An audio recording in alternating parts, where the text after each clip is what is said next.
kembali lagi bersama saya Sebastian Salang dalam acara diskusi titik temu RKN. Diskusi titik temu merupakan diskusi rutin mingguan RKN dan disiarkan juga oleh sejumlah radio di daerah-daerah. Diskusi titik temu kali ini kita mengangkat topik yang lagi rame beberapa hari terakhir ini, yaitu Kaisang, dominasi dan polarisasi politik. Nah, ini judul yang ingin membahas semua isu ya. Di sini kita membahas Kaisang karena baru beberapa hari lalu Kaisang menjadi ketua sebuah partai yang cukup fenomenal. Lalu kemudian kita akan membahas soal dominasi. Dominasi itu ada di mana saja, dan kita akan membahas dominasi itu ada di mana saja. Lalu kemudian dalam situasi politik sekarang ini dengan perkembangan yang terakhir, masihkah terjadi polarisasi politik seperti pemilu sebelumnya? Nah, kita akan cermati dalam diskusi titik temu kali ini. Nah, untuk membahas topik ini atau tema ini telah hadir di studio. Ini narasumber yang sudah tidak asing lagi bagi kita. Ini ada Bung Rai Rangkuti. Apa kabar, Bung? Baik, sejauh ini alhamdulillah. Nah, ini Bung Rai selalu semangat ya. Pokoknya kalau kalau ada Bung Rai, kalau diundang Bung Sebastian wajib hadir. Makin semangat membahas isu politik. Nah, lalu kemudian juga hadir bersama kita seorang sosiolog cantik yang luar biasa ya, Mbak Erlinda. Mbak Erlinda apa kabar? Biasanya saya dipanggil Kak Erlinda tuh. Oh gitu ya? Iya. Oh gitu, Kak Erlinda ya? Kak Erlinda, biar awet muda kayak Kak Seto. Oh gitu ya? Oke, Kak Erlinda gitu. Kak Seto ya? Ya. Apa kabar? Alhamdulillah sehat dan pasti semangat dong. Semangat ya? Bung Oke, ini Salang. luar biasa.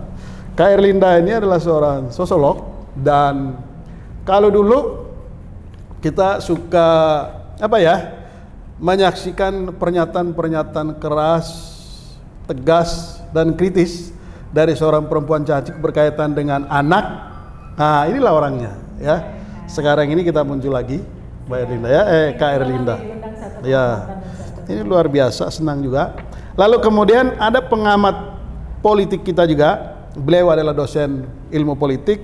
Ini Mas Tri Andika Kurniawan. Saya manggilnya Mas Andika atau Mas Tri ini? Mas Andika boleh, Mas Tri boleh, Bang Sebastian. Oh gitu ya. Tapi lebih familiar dipanggil apa nih? Andika. Andika. Ya. Oke. Mas Andika. Ya memang nama Andika ini juga sekarang ini Andika Perkasa, saya nggak Perkasa. Andika oh gitu ya. Yang ini Andika nggak Perkasa gitu. Oke, ya. Nah, saya ingin membahas dulu soal fenomena Kaisang nih, yang ini menarik. Kenapa menarik dibahas? Karena baru beberapa hari masuk ke partai politik, menjadi anggota, lalu kemudian beberapa hari kemudian menjadi ketua partai. Ini Bung Rai, saya ingin mendapat komentar Anda dulu. Apa yang bisa Anda komentari dengan Kaisang yang sangat fenomenal ini? Iya, menurut saya sih sebetulnya prosesnya ini yang membuat orang jadi tertarik gitu. Kaisang masuk politik itu mungkin maknanya nggak terlalu tinggi, itu kan pilihan. Tertarik karena menarik atau tertarik karena? Iya, ada sesuatu yang melompat memang kesannya itu. Dari dua hal yang melompat itu. Melompat pertama adalah masuknya Kaisang ke politik tidak diawali oleh sinyal-sinyal yang kuat bahwa yang bersangkutan itu punya minat ke dunia politik. Ini persis seperti Gibran dahulu juga kan. Nah, ditanya-tanya selalu jawabannya saya berdagang aja gitu. Tiba-tiba udah mau jadi calon wali kota aja gitu ya kan. Kaisang juga mengalami yang sama kan. Sebelumnya ya orang mengenal dia di dunia dagang, kemudian di sepak bola gitu, tiba-tiba sekarang dengan cepat beralih ke politik gitu. Itu satu faktor. Dan faktor keduanya tentu ditetapkannya sebagai ketua umum PSI gitu, dengan modal yang sama sekali nggak terlihat ada.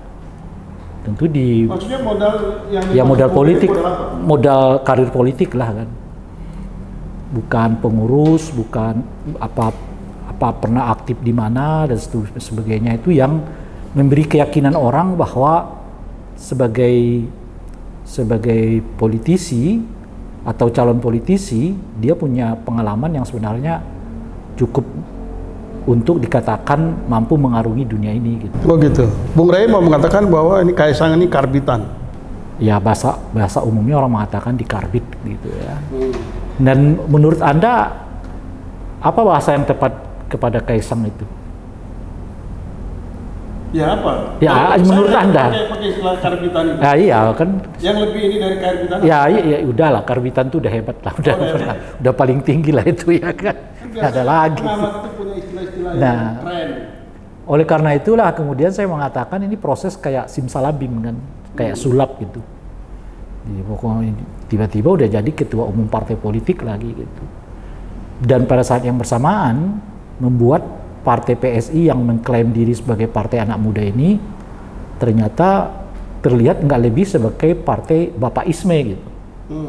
Nah, saya sebut sebagai Bapak Isme itu pertama tentu mereka sangat tergantung pada pesona Pak Jokowi kan gitu. Nah, yang kedua adalah apa kata Pak Jokowinya sebetulnya gitu. Dan Kaisang itu adalah penjelmaan dari Bapak Isme itu. Kaisang itu ibaratnya nggak mempunyai daya tawar apapun di dunia politik itu kecuali karena bapaknya. Tapi Anda yakin bahwa Kaisang jadi ketua PSI itu karena bapaknya? Oh iya, tentu saja. Memang karena siapa? Apa persoalannya? Mungkin pertanyaan Anda itu, Bang, apakah itu karena diminta oleh bapaknya, didorong? Enggak, itu pertanyaan lain. Tapi Kaisang itu punya daya tawar di dunia politik. Itu bukan karena dirinya. Itu karena bapaknya. Maka kalau Sebastian yang masuk ke PSI, ya dikader dulu, mulai dari nol. Karena Sebastian itu bukan anak siapa-siapa gitu loh. Gitu. Oh iya dong. Pasti kamu menjalani itu, Bastian. Kamu masuk dulu di kader, nggak tahu saya di PSI itu. Kalau kita di mahasiswa dulu kan pengkaderan itu aja berjenjang tuh.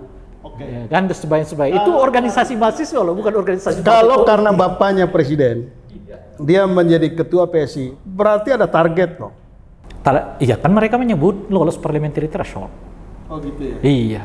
Oh ini targetnya lolos parliamentary threshold gitu. Oke. Tapi ada orang yang sebentar dulu, tahan dulu, Bung Ray. Saya mau ke Mas Andika dulu. Mas Andika ini tadi satu pihak, Bung Ray sudah mengkuliti soal sosok Kaisangnya. Ya.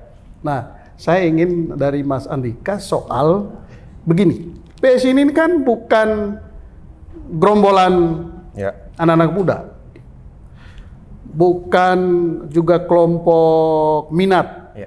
Tapi ini partai politik. Partai politik itu kan punya mekanisme, ya kan? Untuk menjadi anggota, lalu kemudian menjadi pengurus, lalu kemudian ada mekanisme untuk memilih ketua umum. Apa yang Anda cermati dari proses Kaisang dari beberapa hari, 2 hari ya, menjadi anggota, lalu kemudian hari ketiga udah jadi ketua? Saya melihat ini anti klimaks, Bang Sebastian. Buat PSI sebagai sebuah partai politik. Jadi kita tahu bahwa PSI ini hadir ingin memberikan warna baru terhadap masyarakat terkait dengan partai politik. Hadir sebagai parpol yang modern, parpol yang mengedepankan gagasan. Kalau berangkat dari partai modern saja kan berarti dia harus tertib organisasi, harus ada sistem pengkaderannya. Dan ini yang kita lihat sebenarnya di PSI beberapa tahun terakhir. Tetapi dengan diangkatnya Kaisang dengan mekanisme yang sangat karbitan, menggunakan bahasa Bang Rey, ya ini anti klimaks bagi PSI sebagai sebuah parpol yang mungkin jauh lebih tidak berkualitas dibandingkan partai-partai yang sudah ada sebelumnya. Oh gitu ya, malah tidak lebih berkualitas. Karena apa? Karena pertama kita lihat mekanisme organisasi tidak berjalan di situ, ya, di mana pengangkatan Kaisang itu cukup dilakukan oleh beberapa orang saja. Iya, dan itu mekanismenya apa istilahnya ya? Itu kan bukan kongres. Bukan kongres. Bukan. Istilahnya kopdar. Kopdar. Ya, kopi darat. Jadi kopi darat itu sebetulnya kurang lebih sama dengan partai politik yang lain, mengundang ketua-ketua istilahnya mungkin DPD atau DPW gitu. Itu setingkat provinsi mungkin atau kabupaten kota. Nah, disitulah itu diperbincangkan. Ada ketua umum yang mau mundur, oke, diterima apa enggak? Terima. Ada calonnya. Beda dong dengan partai lain. Partai lain itu, Bung Rey, ini partai yang betul-betul partai ya. Ada macam-macam pertemuan. Ada yang namanya kongres, ada yang namanya rakernas, ada yang namanya rapimnas, dan masing-masing forum itu punya fungsinya masing-masing. Ya, itu kan soal nama-nama. Itu soal ada mereka lah. Di istilah mereka pergantian itu. Tapi ini kan kopi darat. Ya, makanya forum tertinggi mereka itu mereka sebut sebagai kopi darat. Okay. Istilah mereka lah. Nah, di kopi darat itu dimungkinkan pergantian dan pemilihan ketua umum. Oke, saya kembali lagi ke Mas Andika. Jadi mekanisme pemilihannya melalui mekanisme kopi darat. Mekanisme kopi darat, meskipun itu diakui oleh ADART PSI mungkin ya, Bang Sebastian, tetapi kita bisa menangkap ya keresahan masyarakat bahwa ini dipilihnya Kaisang bukan karena memiliki kapasitas dan kapabilitas leadership dan organisasi serta telah melalui proses pengkaderan partai. Ini kan proses yang sangat mendadak, tiba-tiba, dan sebenarnya sangat bertolak belakang dengan akal sehat rekan-rekan parpol yang sudah sangat paham organisasi gitu. Jadi ini menurut saya pilihan PSI mengambil langkah yang seperti ini adalah anti klimaks sebagai parpol ya untuk PSI itu sendiri. Oke, jadi menurut Mas Andika efek dari proses pengangkatan Kaisang ini positif atau negatif? Menurut saya negatif. Banyak negatifnya. Banyak negatifnya. Salah satu yang paling bisa kita rasakan adalah bahwa siapapun Anda, meskipun Anda tidak mengikuti tahapan-tahapan pengkaderan di satu partai politik, padahal kita tahu ya Bang Tay dan Bang Sebastian bahwa salah satu fungsi parpol itu kan kaderisasi, Bang Sebastian. Ini fungsi wajib dalam teori-teori politik manapun harus ada kaderisasi.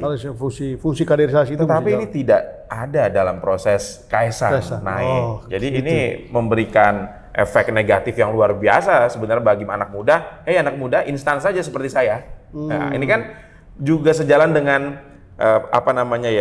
kebiasaan atau tren Gen Z atau Gen Y yang cenderung suka dengan hal yang instan. Nah, ini diikuti oleh PSI. Oke, ini ngomong soal Gen Z, milenial, saya ke KR Linda. Iya. KR Linda, ini PSI itu kan identik dengan partai politiknya anak muda. Yes. Lalu kemudian partai politik dari dari kelompok-kelompok anak muda yang idealis dan ingin menuangkan idealisme, memperjuangkan idealismenya melalui partai politik. Begitu. Nah, dengan mekanisme yang tadi sudah dijelaskan oleh Bung Rai, Mas Andika, lalu bagaimana Anda melihat PSI ini sendiri dan bagaimana kira-kira KR Linda membaca Gen Z dan milenial dengan proses ini? Yang pasti saya apresiasi ya dengan tema ini, tapi saya tidak mau masuk ke dalam polarisasi politik karena saya bukan ahlinya politik, bukan juga pengamat politik, tapi saya pernah berkecimpung di dunia politik, tepatnya kemarin di 2019 sebagai tim kampanye nasionalnya Pak Jokowi Ma'ruf Amin, dan walaupun bukan seorang doktor hukum, master hukum, tapi sebagai kuasa pendamping dari sengketa Pilpres di Mahkamah Konstitusi di 2019 tentang siapa pemenang ya, dan kita tahu siapa pemenangnya. Nah, jadi ini boleh dikatakan seorang sosiolog. Iya, jadi saya melihatnya polarisasi lebih kepada pemuda sekarang, khususnya kalau bahasa dalam pemilu, pemilih pemula, ya, atau anak-anak milenial Gen Z yang melihat perpolitikan kita, the next 5 years or 10 years nanti, ya kan? Itu seperti apa? Itu ada pada saat ini. Jadi kalau saya melihatnya, titik awal dari bagaimana akan ada suatu perubahan yang cukup drastis nantinya di perkancahan politik Indonesia. Titik awalnya di 2024, nanti titik transformasinya seperti apa kita lihat di tahun 2029. Nah, melihat polarisasi dari kacamata saya secara pribadi, nanti akan ada suatu pilihan-pilihan di mana anak-anak muda yang memang idealisnya kental dengan bahwa mekanisme pengkaderan yang sudah disampaikan oleh Bung Rai, Mas Andika yang bukan perkasa katanya tadi, kalau menurut saya sih perkasa banget ya gitu, tapi bukan Andika perkasanya Pak Panglima gitu. Nah itu kita akan melihat polarisasinya dua di situ. Jadi siapa yang misalnya menganggap bahwa oh oke, saya sejalan nih dengan partai PSI karena anak muda kekinian tuh seperti itu. Tapi nanti akan ada anak muda yang kekinian juga, oh tidak, saya akan memilih partai di mana mengkaderisasi tapi juga idealis itu ada, seperti misalnya beberapa partai pengkaderan, bukan, saya tidak memilih siapapun ya di sini. Misalnya ada Golkar, itu ada Golkar Institute, ya kan, pengkaderannya melalui bagaimana pendidikan politik melalui yang sudah mereka wadahi. Termasuk juga di PDIP juga ada, ya kan? Pengkaderan sudah juga saklek sekali kalau di PDIP. Atau kita misalnya lihat di P3, atau kita lihat partai-partai yang lain yang cukup besar yang masuk threshold ataupun yang sekarang sudah tidak masuk di threshold. Nah disitulah polarisasi kaum milenial, anak-anak Gen Z yang sudah akan nanti berpartisipasi mungkin di tahun 2029 nanti, mereka akan memilih poros mana nih? Poros yang memang ADART-nya Kopdar, atau ADART-nya ya sesuai dengan ADART yang partai yang saat ini sudah ada. Saya melihatnya di situ. Oke, jadi bisa juga dilihat sebaliknya ya. Kalau partai-partai tua, partai lama itu bahasanya sangat baku, Kongres, Munas, Rakernas, Rapimnas, gitu. Sementara bahasanya generasi ini, Gen Z sekarang ini, Kopdar, ya. Karena anak-anak milenial nih yang banyak di PSI kan. Iya, karena kalau kita lihat secara keanggotaan kita bisa klik tuh di websitenya PSI ataupun KPU, memang didominasi sama anak-anak milenial. Dimana kita tahu anak milenial itu memang easy going dan dia katakan, boleh saat ini saya terlibat politik, tapi mungkin kalau misalnya saya akan tiarap dulu, saya keluar. Nah, itu sepertinya di PSI itu diakomodir. Pengakomodiran itu iya. Tapi sekali lagi kalau lihat kita organisasi kan berdasarkan ADART. Ya kita melihatnya ADART. Walaupun nanti seperti apa dilihat oleh perpolitikan, nah itu pakarnya Mas Ray maupun Mas Andika. Jadi ya apakah istilah Kopdar ini akan laku ke depan, ya, atau istilah Munas atau Kongres, ya kita akan lihat mulai dari pemilu 2024. Tapi untuk membahas lebih lanjut, ya kita break dulu setelah yang satu ini.